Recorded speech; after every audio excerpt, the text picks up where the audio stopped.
परिषद क्षेत्र 27 में इतना अच्छा काम होता तो क्या 19 कैंडिडेट भागीदारी होते? कि जिस तरह हीरे की परख जोहरी करता है उसी प्रकार कैंडिडेट की परख जनता करती है। जनता तो सिर्फ जाति को लेके विवाद हो जाता है, फलना हिंदू है, फलना मुस्लिम है, फलना इस पार्टी से, अरे फलना उस पार्टी से। तो क्या लगता है कि रोजगार का मुद्दा छोटा मोटा मुद्दा नहीं है और जिला पार्षद अगर चाहे तो रोजगार ला सकता है, अपने बल पर नहीं तो विधायक के बल पर, सांसद के बल पर। लेकिन पहल कौन करेगा? मेन प्रतिनिधित्व तो वही करेगा। मिडिल क्लास फैमिली है, उसके पास उतना अफर्ड नहीं है जो अपना पैसा खर्च करके जितना टाइम में वो उधर इधर राजनीति करेगा उतना टाइम में 2 रुपया कमा के अपना घर चलाएगा। टाइम पर नहीं पहुंचते हैं। बच्चों के पास यूनिफॉर्म का पेमेंट आता है लेकिन यूनिफॉर्म कंप्लीट नहीं होता। क्यों? क्योंकि टीचर टाइट नहीं है। काफ़ी लोग नाराज़ भी मुझ पे हुए कि तुम ये पहल क्यों कर रही हो, सबसे बुराई मोल लोगे। अरे बुराई मोल लेने का तो काम ही नेता का है। आप 5वीं क्लास के बच्चे को चल जाइए, एलिफेंट का स्पेलिंग पूछिएगा, नहीं आएगा। मैंने एक एप्लीकेशन लिख के भेजा था स्कूल में इंग्लिश में, वो टीचर को समझ में नहीं आया, बच्चे के हाथ वापस भेज दिया। ताकि जिला पार्षद की 1 रुपया सैलरी हो कि 1 लाख सैलरी हो, जो आएगा वो मैं दान कर दूंगी। मेन मुद्दा यही है, शिक्षा, स्वास्थ्य, कृषि, सिंचाई संबंधित, रोजगार संबंधित, सबको मिला के चलना है। आप देख रहे हैं तेज बिहार। मैं जावेद मिर्ज़ा एक बार फिर चुनावी माहौल में आपके साथ नेताजी के साथ जुड़ा हूं और मैं जो हमारे साथ आज नेताजी जुड़े हैं मैं उनसे पूछूंगा कि आप इस क्षेत्र में क्या करना चाहते हैं, कैसे करना चाहते हैं। हमारे साथ जो जुड़े हैं वो है मधुबनी जिला के पंडोल प्रखंड के क्षेत्र संख्या 27 के जिला परिषद हैं और वो अपनी बातों को हमारे चैनल के जरिए कुछ रखना चाहते हैं, जनता की बातों को बताना चाहते हैं। सबसे पहले तो मैं उनका शुक्रिया अदा करना चाहता हूं जो आप तेज बिहार पर आए और मैं उनसे अपने इंट्रोडक्शन देने के लिए कहूँगा। नमस्कार, मेरा नाम डॉली ठाकुर है और मैं मधुबनी ज़िले की पंडोल प्रखंड के 27 क्षेत्र संख्या 27 से जिला परिषद की उम्मीदवार बनी हूँ। हाल ही में स्कूटनी में स्वीकृत की गई हूँ। मेरा ससुराल बेलाही हुआ, मायका भी पास में बिहार में ही है, लेकिन बाय बर्थ कोटा राजस्थान से रही हूँ और इसी मीडिया फील्ड से मेरा काफ़ी अनुभव भी रहा है और 1 साल से मैं राजनीतिक करियर में जुड़ी हुई हूँ। हालांकि मेरा राजनीतिक करियर कोई ज़्यादा बड़ा नहीं है लेकिन उद्देश्य मेरा काफ़ी बड़ा है, सोच काफ़ी बड़ी है और जज्बा काफ़ी बड़ा है और इसी जज्बे को, सोच को लेके मैं आज क्षेत्र में उतरी हूँ। मैम, तो मतलब आप क्षेत्र में आए, राजनीति में आने का सबसे बड़ा मुद्दा क्या है? आप बोले 1 ही साल का कैरियर है। बिल्कुल, राजनीतिक करियर 1 साल का है लेकिन बिहार में मधुबनी ज़िले में के पंडोल प्रखंड के बेलाही गांव में मैं 12 साल से रह रही हूँ। 12 साल पूर्व मेरी शादी हुई थी यहाँ पे। उस समय मुझे बिहार का कुछ कल्चर उतना समझ नहीं आया था और धीरे धीरे सीखते सीखते अनुभव हुआ, बिहार के बारे में जाना, बिहार को समझा और बिहार को मैं अपने आप को इन्वॉल्व किया। फिर जब क्षेत्र निकलने लगी तो देखा कि काफ़ी समस्याएं हैं। मुझे खुद भी समस्याएं हुई हैं, नहीं हुई है सो वाली बात नहीं, जैसे हर एक आम आदमी को होती है, क्योंकि जब व्यक्ति ज़मीनी स्तर से जुड़ता है ना तब ज़मीन की समस्याओं को समझ पाता है। तो काफ़ी समस्याएं हुई, कभी राशन कार्ड को लेके हुई, कभी वोटर आईडी को लेकर हुई, कभी वृद्धा पेंशन को लेके हुई। जहाँ जहाँ मैं लोगों के पास गई बहुत सारी समस्याएं हैं, लेकिन बोलने वाले बहुत मिले कि मैडम ये नहीं है, वो नहीं है। करने वाला प्रतिनिधित्व तो बन तो बहुत जाते हैं कि हम लीडर बनेंगे, हम लीडर हैं, हम इतने साल से हैं, हम उतने साल से हैं, लेकिन कहाँ जाती? अगर लीडरशिप इतनी अच्छी होती मेरी तो जनता क्यों होती? आप ये बताइए, अगर लीडरशिप इतनी अच्छी होती, आज हमारे क्षेत्र में 19 कैंडिडेट घोषित किए गए हैं अभी तक। हो सकता है मे भी आगे बढ़े या नहीं बढ़े या घटे, लेकिन अभी तक 14 तारीख को 19 कैंडिडेट की स्वीकृति हुई है। आप ये बताइए कि अगर हमारे जिला परिषद क्षेत्र 27 में इतना अच्छा काम होता तो क्या 19 कैंडिडेट भागीदारी होते? बिल्कुल नहीं होते मेरे हिसाब से जी। 19 कैंडिडेट का मतलब क्या हुआ? जहाँ भी जनता खुश नहीं है तो सब चाहते हैं कि मैं पहल करूं। सब कैंडिडेट अपने आप में लायक हैं, मैं ये नहीं कहती हूँ कि कोई भी कैंडिडेट खराब, सब लायक हैं, सबका अपना अपना मुद्दा है, सब अपना अपना मुद्दा लेके उठ रहे हैं। लेकिन ये बताइए कि मैं सबसे नई हूँ बिहार के लिए, सबका जन्म बिहार में हुआ है, सबका करियर मुझसे ज़्यादा पुराना है, किसी के पास 35 साल का, किसी के पास 40 साल का, किसी के पास 10 साल का अनुभव है। आप तो इतने साल से नेतागिरी में हैं, अनुभव है आपके पास, तो क्यों जनता रो रही है? आप ये बताइए ना हमको, क्यों जनता रो रही है? बिल्कुल। क्यों हर समस्या के लिए जनता झुझल रही है? मैं गली गली घूमती हूँ, द्वारे द्वारे जाती हूँ, बहुत समस्याएं हैं, दुख आता है, तकलीफ होती है।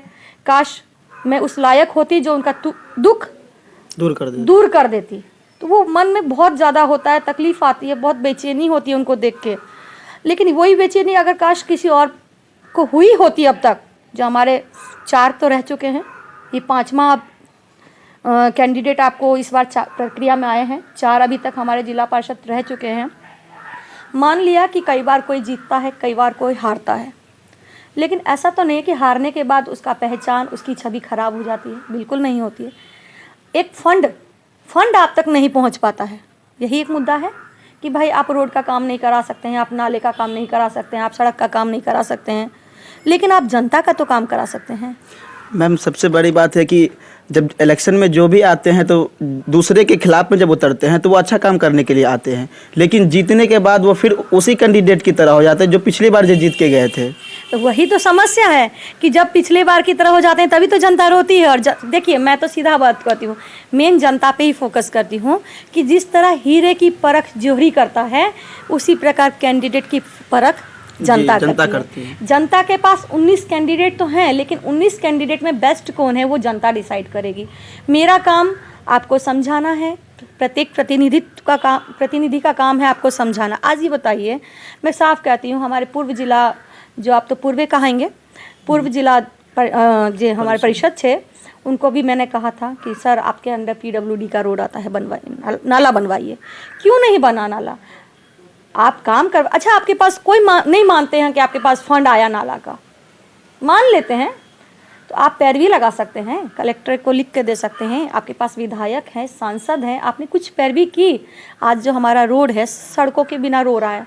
आप देखते हैं, आप बोल रहे हैं कि बहुत अच्छा सड़क है, बहुत अच्छा सड़क है, लेकिन जब पानी जमता है तो उस सड़क का क्या स्थिति होता है? क्यों? क्योंकि नालाकरण नहीं है। एक पंचायत से दूसरे पंचायत में कौन ले जाएगा? मुखिया नहीं ले जाएगा, नहीं, जिला परिषद ले जाएंगे। मुखिया नहीं ले जाएगा, वार्ड नहीं ले जाएगा, समिति उसके पास नहीं है भाई उतना, वो सिर्फ पंचायत लेवल का काम करेगा। अगर पंचायती लेवल का काम होना होता तो जिला परिषद की जरूरत ही नहीं होती। जी बिल्कुल। तो आप जिला परिषद क्यों बने कि आप अपने क्षेत्र में पूरा विकास करें।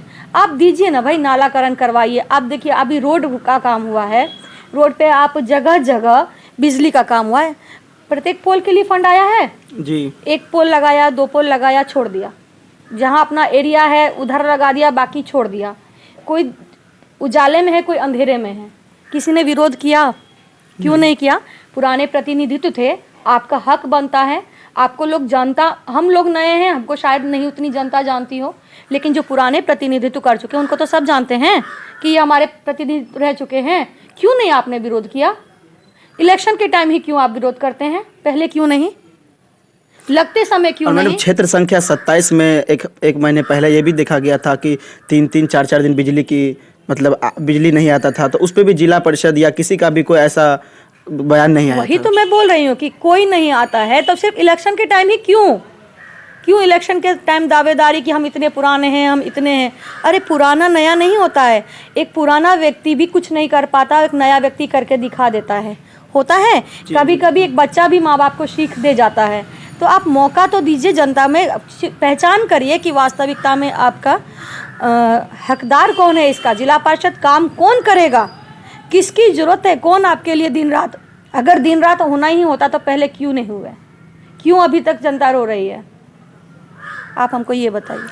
मैडम, हमने कुछ अधिकारियों से भी बात किया, उनका कहना था कि मिनिमम 12 करोड़ रुपए का फंड जिला परिषद को इस बार दिया गया, लेकिन मुझे नहीं लग रहा, शायद 12 लाख का भी काम दिख रहा है कि हर वार्ड में या हर पंचायत में भी। आप देखिए, 7 पंचायत में जाइए, किसी भी पंचायत में ऐसा नहीं 12 लाख का भी काम दिखे आपको। वही तो हम बोल रहे, 12 करोड़ का फंड वास्तव, मुझे तो फंड पता है, आया है, कितना है, कहाँ मिलता है, कैसे मिलता है, सारी जानकारी है, लेकिन हर बात कैमरे पर नहीं कही जाती है।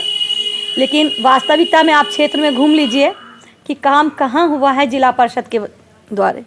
अगर नहीं हुआ तो पुराने लोगों ने विरोध क्यों नहीं किया? मैं सिर्फ इतना पूछती हूँ।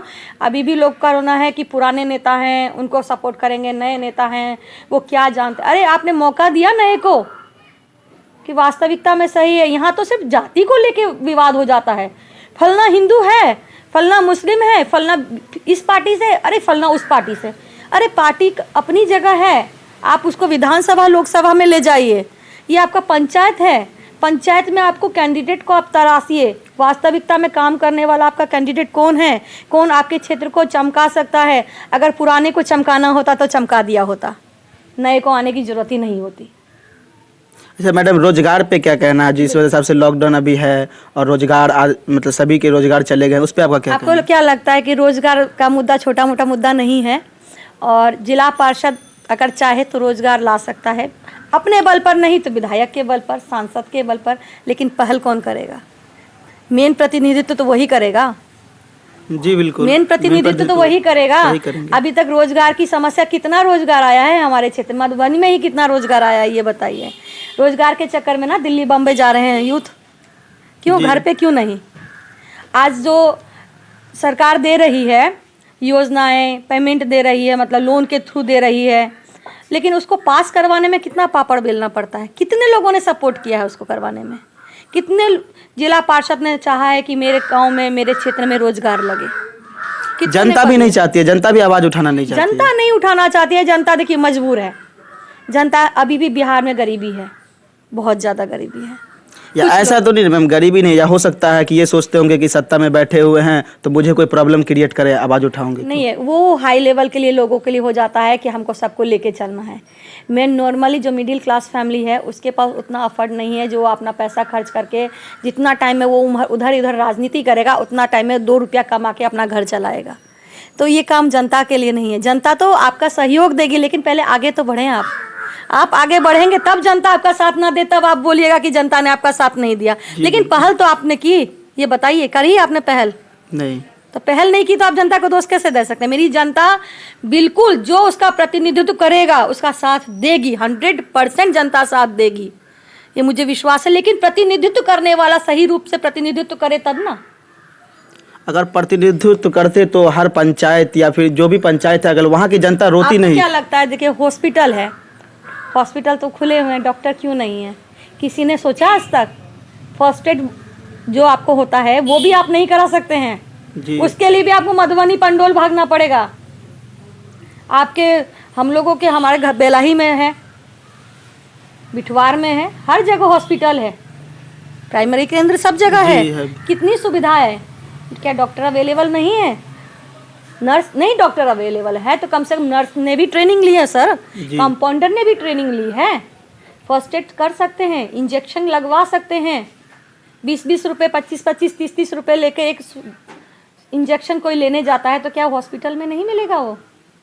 जी इमरजेंसी के लिए किसी को भी अफोर्ड करना चाहिए वहाँ पे। इमरजेंसी के लिए 24 आवर एक कंपाउंडर, एक नर्स होना चाहिए कि नहीं होना चाहिए? जी, इन पे आवाज उठाने वाला कोई नहीं है। अरे मैं बोल रही हूँ कि मैं नहीं हूँ, मैं न्यू हूँ, लेकिन आप तो पुराने हैं, आपने क्यों नहीं किया?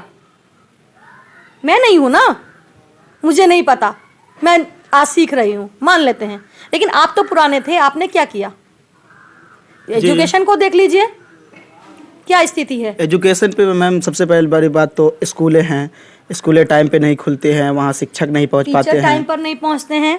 बच्चों के पास यूनिफॉर्म का पेमेंट आता है लेकिन यूनिफॉर्म कंप्लीट नहीं होता। क्यों? क्योंकि टीचर टाइट नहीं है। क्योंकि टीचर खुद टाइट नहीं है तो बच्चों को क्या टाइट करेंगे? हाँ, कुछ स्कूल मैंने अभी भी देखे हैं बिहार में भी जो वास्तविकता में कंप्लीटली चलते हैं, लेकिन वो ना के बराबर हैं, ना के बराबर है। जैसे कुछ भवानीपुर में मैंने देखे हैं, वो उसका प्रेयर भी देखा है, स्टडी क्लास भी देखा है, टीचर का टाइमिंग भी देखा है, तो वो आता है। लेकिन कुछ स्कूल अभी भी हमारे क्षेत्र में तो खासकर ऐसा मुझे नहीं लगता है कोई ऐसा स्कूल है जो टाइमली और परफेक्टली वर्क करता हो। क्यों नहीं करता है? मैंने तो एक बार आंगनवाड़ी पे भी आवाज़ उठाया था, काफ़ी लोग नाराज़ भी मुझ पे हुए कि तुम ये पहल क्यों कर रही हो, सबसे बुराई मोल लोगे। अरे बुराई मोल लेने का तो काम ही नेता का है। जी बिल्कुल, बुराई मोल लेना तो काम ही नेता का है। 10 बुरा करेंगे तो शायद 50 का अच्छा हो जाए, लेकिन 50 का तो अच्छा हुआ। अगर 10 का बुरा किए तो 50 का अच्छा हुआ। 10 का बुरा नहीं किए, 10 को समझाए कि आप अपना काम समय पे कीजिए। आपके पास एक्शन कोई नहीं ले रहा है, लेकिन अगर आप नहीं सही होगे तो बच्चे आगे क्या सही होंगे। आप सही शिक्षा नहीं देंगे तो वो शिक्षा क्या लेंगे। प्रथम गुरु माँ बाप के बाद टीचर ही होते हैं जो उसको सही संस्कार देते हैं जी। आप 5वीं क्लास के बच्चे को चल जाइए, एलिफेंट का स्पेलिंग पूछिएगा, नहीं आएगा। कोरोना में स्कूल बंद होने का और भी स्थिति खराब हो चुका है। स्कूल चलिए 1 साल से बंद है भाई, 1 ही साल से ना, 2 साल से। मैं तो 10 साल की बात कर लेती हूँ। 10 साल से तो मैंने एक एप्लीकेशन लिख के भेजा था स्कूल में इंग्लिश में, वो टीचर को समझ में नहीं आया, बच्चे के हाथ तो वापस भेज दिया। आप क्या बोलिएगा। लेकिन मैडम सरकार भी चाहती है जिस तरह से कोचिंग संस्थान हुए या फिर प्राइवेट स्कूल हुए, सरकार को उस हिसाब से अब सरकारी स्कूल को अच्छी सुविधा की जरूरत है। आप जैसे आप दिल्ली में भी देख रहे हैं, सुविधा देनी चाहिए, टीचर्स को सुविधा देनी चाहिए, बच्चों को भी सुविधा देनी चाहिए। आप यहाँ का लेटरिन बाथरूम देखिए, स्कूल में इतना गंदा होता है कि आप अपने बच्चे जा नहीं सकते। टीचर्स के लिए अलग सुविधा रहेगा, बच्चों क्या, टीचर्स इंसान है, बच्चे इंसान नहीं है। मैडम कुछ स्कूलों में तो है भी नहीं। हाँ, और इससे क्या बीमारियां नहीं फैलती है।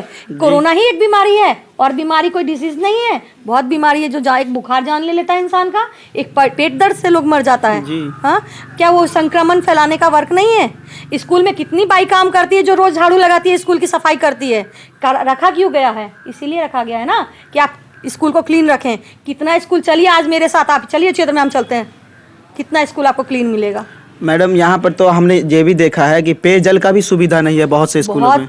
बहुत स्कूल में पेयजल नहीं है, बहुत स्कूल में हैंडपंप बंद पड़े हैं, बहुत स्कूल में आप खाना मिलता है लेकिन बच्चों तक प्रॉपरली नहीं पहुंचता है, प्रॉपरली। बिल्कुल सही बात है, नहीं पहुंचता है। जनता, सुनिए, जनता जाती है, बोलती है, लेकिन उसको पागल बना के भेज दिया जाता है, क्योंकि वो नहीं समझ रही है, उसके पास उतना अधिकार नहीं है, उसके पास पावर नहीं है जो कुछ कर सके। तो प्रतिनिधित्व कहाँ गए इस समय। तभी हम बोले हैं ना कि जब स्कूल देखा है तब ना मैं आपको बता रही हूँ कि ये समस्याएं हैं स्कूल में। बच्चे पढ़ते हैं, बाउंड्री के लिए पेमेंट आता है, बाउंड्री प्रॉपर नहीं होता है, कोई बच्चा इधर से भागता है, कोई बच्चा उधर से भागता है, टीचर्स बच्चे को पकड़ते रहते हैं, बच्चों का कोई, अभी भी रोड पर, कल भी मैं क्षेत्र में घूम रही थी, टीचर्स क्लास में बैठे हैं, बच्चे रोड पर घूम रहे हैं।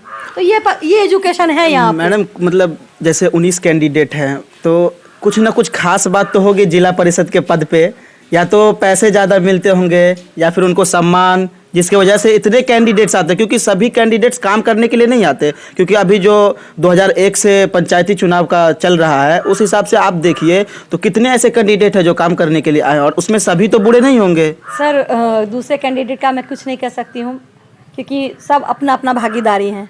मैं अपने लिए ज़रूर कह सकती हूँ कि मुझे पैसा कमाना नहीं है। पैसा कमाने के लिए भगवान ने मुझे, मेरे एक पति हैं, सबके एक ही होते हैं, मेरे भी एक पति हैं जो मुझे उतना ज़रूर कमा के देते हैं जिससे मेरा पेट चले, मेरा घर चले, मेरा बच्चा, मेरा परिवार आगे खुशहाल जीवन जिए। आज ना मैं जिला पार्षद में आई, इतने दिन से कहाँ थी, उसी पति के साथ थी, उसी माँ बाप के साथ थी। तो क्या अभी तक मेरा पेट नहीं चल रहा था? अभी तक मैं अपनी ज़िंदगी को नहीं जी रही थी? मैं आगे भी जीऊँगी।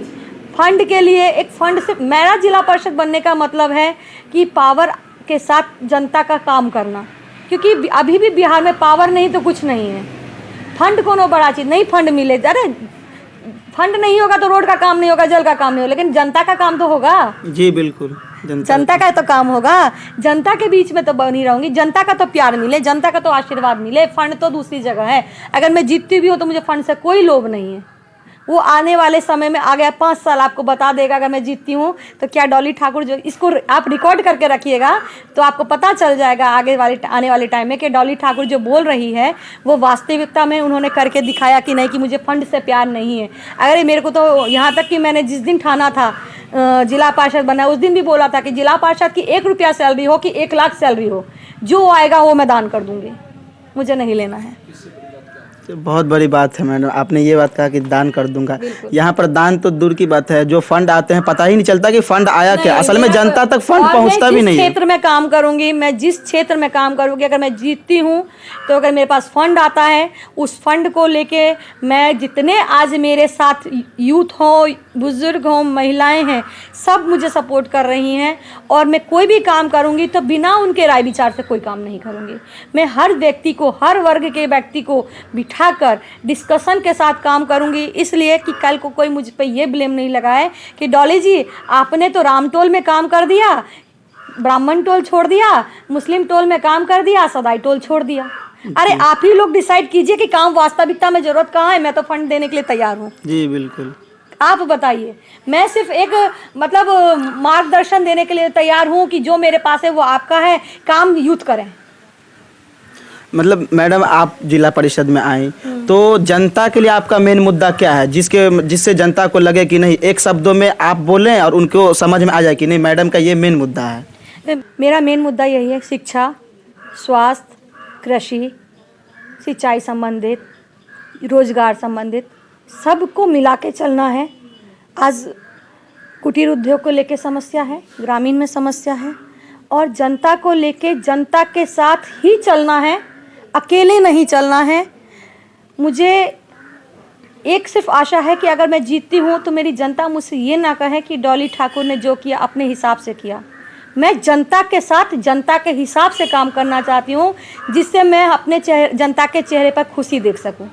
मेरी खुशी भले मुझे ना मिले, मेरी जनता खुश रहे, मेरी जनता के चेहरे पर एक स्माइल बनी रहे, वो सबसे बड़ा मेरा मकसद होगा। जी बिल्कुल। जैसा कि हम लोग को पता चला था कि एक कैंडिडेट हैं डॉली ठाकुर, वो सोशल वर्क बहुत ज़्यादा कर रही है, मार्केट में घूम रही है, स्कूलों में जाती हैं, आंगनवाड़ी में जाती है। इसलिए मुझे लगा कि नहीं, ऐसे नेताओं का इंटरव्यू मेरे चैनल पर एक बार ज़रूर होना चाहिए, क्योंकि इंटरव्यू लेने से पता चलेगा उनका मेन मुद्दा क्या है, और उनकी बातों को जनता तक पहुंचाने का ही तो काम मीडिया करती है। बिल्कुल बिल्कुल। हम लोग प्राइवेट से भी करते हैं, स्कॉलरशिप का काम करते हैं। हालांकि बीच में कोरोना की वजह से कुछ काम रुक गए, आधे काम हुए, लेकिन आधे काम रुक गए थे, लेकिन वो काम वापस से पूरे होंगे। और इसके बाद इससे क्या होता है, स्कॉलरशिप के माध्यम से हमारे जो गरीब बच्चे हैं उनको पढ़ाई की सुविधा मिलती है। जो पेरेंट्स अपने बच्चों को पढ़ाई की सुविधा नहीं दे पाते हैं या प्राइवेट स्कूल में पढ़ाना चाहते हैं, क्योंकि गवर्नमेंट स्कूल का आप हाल देख ही रहे हैं, तो प्राइवेट स्कूल में पढ़ाना चाहते हैं लेकिन फ़ी नहीं है, तो वो बच्चे निःशुल्क पढ़ाई कर सकें।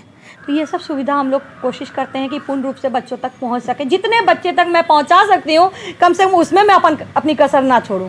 पिछली बार मैंने 700 बच्चों को करवाया है, और उस 700 बच्चों का पेमेंट बहुत जल्दी उनके पास पहुंच जाएगा, ताकि वो बच्चे निःशुल्क पढ़ाई कर सकें। और लक्ष्य रहेगा कि आगे आने वाले इस साल में कम से कम 3000 बच्चों को मैं वो स्कॉलरशिप प्रोवाइड करा सकूं, जिससे वो एक साल का अपना एजुकेशन कम से कम ले सकें। और जैसा हम सभी को पता है कि जब पोस्टर बैलेट बनेंगे तो उस पर बड़े बड़े नामों से मैडम नाम लिखा जाता है, उसके बाद साक्षर होते हैं लेकिन लिखा जाता है शिक्षित, ईमानदार नहीं होते फिर भी लिखा जाता है ईमानदार। जो पिछली बार नेताजी आए थे वो इस बार भी रन में आए हैं, तो पिछली बार तो हमने उनकी ईमानदारी देख ली। सर, जब बूढ़े लोग जवान बन जाते हैं तो बेईमान ईमानदार क्यों नहीं बन सकते हैं? जी बिल्कुल। ठीक है, तो ये तो अपनी अपनी सोच है, अपना अपना। हनुमान जी तो कोई नहीं है जो सीना चीर के दिखाएगा किसी के दिल में क्या चल रहा है, लेकिन प्रकट तो अपने वाणी से ही लोग करता है कि वास्तविकता क्या है। और जनता ज्योहरी है जो हीरे की परख खुद कर लेगी, हीरा कौन है और सोना कौन है, पीतल कौन है, ये सब जनता डिसाइड करेगी। उसमें जनता के ऊपर मैंने छोड़ दिया है। ये किस्मत होगी कि जनता बताए कि मैं क्या करूं, और मुझे क्या चुनेंगे नहीं चुनेंगे वो जनता के ऊपर मैंने छोड़ दिया है। बस मैं तो एक बार ज़रूर जनता से हाथ जोड़ के विनती करती हूँ कि मौका का तो देके देखिए। अरे महिला बहुत कुछ कर सकती है, महिला में बहुत पावर है। आप देख लीजिएगा कि कहीं ऐसे ऐसे अधिकारी हैं जहाँ पर काम कराने के लिए, ये बात नहीं बोलना चाहिए लेकिन बोल देते हैं, कहीं ऐसे ऐसे अधिकारी हैं जहाँ जेंट्स के पास चक्कर काटने पड़ते हैं, लेकिन महिला के पास जाइएगा तो तुरंत काम हो जाता है। क्यों? क्योंकि अभी भी महिला में बहुत करना है, दया है, ममता है जी। ठीक है, तो वो माया देखकर काम कर देती है और जेंट्स के पास चक्कर लगाने पड़ते हैं। तो इसीलिए एक बार मौका दीजिए। और सभी महिलाएं एक जैसी नहीं होती हैं, और कुछ अगर लक्ष्मी का रूप है तो काली का भी रूप है, और आप ही जनता जानेंगे। जनता जनार्दन जो है वो सर्वोपरि है। मैं आपकी बेटी हूँ, बहू हूँ, आपके समाज की हूँ, आपके क्षेत्र की हूँ, आपके परिवार की हूँ, आपकी अपनी हूँ। आप मुझे अपनाइए, और मैं वादा करती हूँ जिस तरह अपने बच्चे को पालने के लिए अपने माँ बाप कोई कसर नहीं छोड़ती है, उसी प्रकार मैं अपनी जनता की सेवा करने के लिए कोई कसर नहीं छोड़ूंगी। अगर प्राण रहेगा तो जब तक सांस रहेगी तब तक साथ रहेगा। बहुत बहुत शुक्रिया मैडम, आपने अपना कीमती वक्त तेज बिहार पे दिया। और मैं जनता को कहूँगा, यदि आप हर बार धोखा खाते हैं तो ये आपकी मूर्खता होती है। और जब समय बढ़ता जाता है उसमें शिक्षित होते जाते हैं लोग, समझदारी बढ़ती जाती है। और मैं यही कहूँगा कि आप जनता खुद समझती है, और अपने नेताओं को, यदि अपना 5 साल हम उसको दे रहे हैं तो एक अच्छे नेता को चुने जो हमारे लिए कुछ करे। और मैडम डोली ठाकुर जी का भी यही कहना है कि वो सोशल वर्क पे काम कर रही हैं, और जीतने के बाद हमारे चैनल के माध्यम से आप हमेशा ये वीडियो अवेलेबल रहेगा, आप जाकर देख सकते हैं। जो ये वादा कर रही हैं, यकीनन मुझे उम्मीद है कि अपने वादे पे खरे उतरेंगे। शुक्रिया आप तेज बिहार पे आने के लिए। मैं कैमरामैन फैजान के साथ जावेद मिर्ज़ा।